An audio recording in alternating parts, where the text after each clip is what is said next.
कि वो जो BART जिसने बनाई थी परवेज खटक ने, अब आपका वो इत्तेहादी है, ठीक है। इसी तरह आप देखें फराह गोगी को, इसी तरह आप देख लें जनाब बुशरा पिंकी के खानदान को। जब आपने ये सारे इनके इत्तेहादी हैं तो आप कह सकते हैं कि ये प्राइवेट लिमिटेड कंपनी है।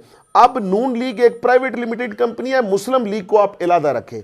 जो पुराना पेयर उन्होंने दिया है शाह जी 2013 वाला, तो मैं अगर आज ये सोचूं कि वर्ल्ड कप 2024 में अगर ऑस्ट्रेलिया में हो रहा है, तो मैं वसीम अकरम, वकार यूनुस और जितने भी ये पुराने प्लेयर हैं इनके साथ ले जाके तो 2024 का वर्ल्ड कप जीत सकता हूं। ये सवाल है मेरा आवाम से।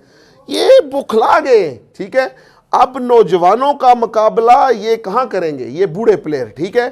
ठीक है, वसीम अकरम इन स्विंग का मास्टर है, लेकिन अब उसकी उंगलियों में वो जान नहीं बची, जान में वो कुव्वत नहीं बची, ठीक है।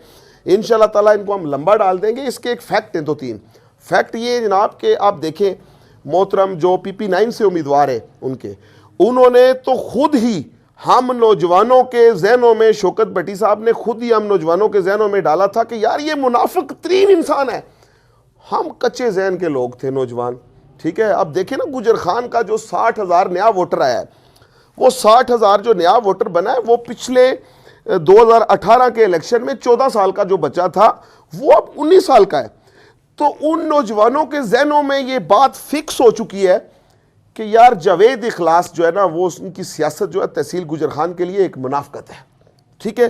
तो वही बात हमारे जहनों पे मतलब वो पक्की हो गई है, अब वो निकल नहीं रही। अपने मुफादात के लिए अगर कुछ उम्मीदवारान ने वो बात अपने दिमाग से निकाल ली है, तो मैं तो ये कहता हूं कि बस खुद ही उन्होंने ईमान की कस्में खाई थी, खुद ही उन्होंने ऐसी ऐसी कस्में डाल के लोगों को यकीन दिलाया था। अब वो इस बात के लिए भाग रहे, इलेक्शन छोड़े, जहां भी जाते हैं तो लोग कहते हैं कि जो आप उनके मुतल्लक पहले कह के गए थे, अब वाला ठीक है जो कह रहे हैं, या जो पहले कह रहे थे वो ठीक है। अब ये इसी अमल में लगे हुए हैं। इलेक्शन तो इनका 4-5वें नंबर पे है मेरा ख्याल है। तो ये तो जमात इस्लामी से भी पीछे है, ठीक है। जमात इस्लामी भी एक अच्छी हमारी बात है, लेकिन जमात इस्लामी की जो रवायत आ रही है 3-4 नंबर की, ये इनका इलेक्शन उससे भी पीछे है। और PP8 में तो इनका इलेक्शन है ही नहीं, ठीक है। मतलब वो क्या जाने गुलकंद का स्वाद, ठीक है। और दूसरा बड़ा फैक्ट, इन्होंने जमात का वोटर खुद ही तोड़ा। जो इनकी पहले नून लीग थी उसका वोटर इन्होंने तोड़ा। फिर जिन लोगों ने 2018 में इनको वोट दिया था, उन्होंने अपनी बरादरी, कबीले, दोस्तों के साथ एक अना बना के 2018 में शौकत भट्टी साहब की और PP9 के उम्मीदवार की इज्जत रखी। तो उसमें मैं भी शामिल था। जो मैं आपके सामने बैठा हूं 2018 में, हम जैसे दोस्त शामिल थे इनके साथ।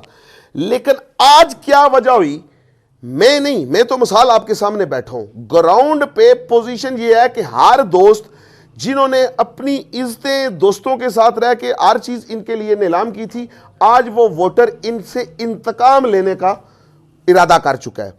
2024 8 फरवरी का इलेक्शन इनके लिए इबरत का इंजाम होगा। जो रिजल्ट ये देखेंगे इंशाल्लाह ताला।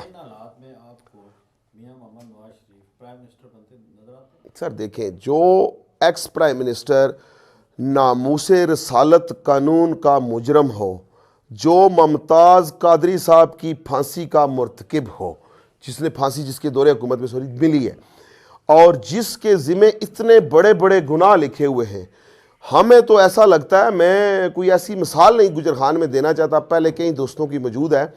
मैं तो ये कहता हूँ कि मियाँ नवाज शरीफ साहब अगर चौथी दफ़ा प्राइम मिनिस्टर बन गए, आप शादी मुझे गिरेबान से पकड़ लीजिएगा, हालात ही नहीं है, ठीक है। हाँ, प्राइम मिनिस्टर ना पीपल्स पार्टी से बन रहा है, ना मुस्लिम लीग नून से बन रहा है, प्राइम मिनिस्टर किसी और जमात से बन रहा है। आप ये बात मेरी रिकॉर्ड पे रख लें, और इंशाल्लाह ताला आपको 8 फरवरी की शाम या 9 फरवरी की सुबह को अगर RTS ना बैठा या थोड़ा बहुत बैठ भी गया, तो आपको किसी और जमात से प्राइम मिनिस्टर नजर आ रहा है। अच्छा राय साहब, ये है कि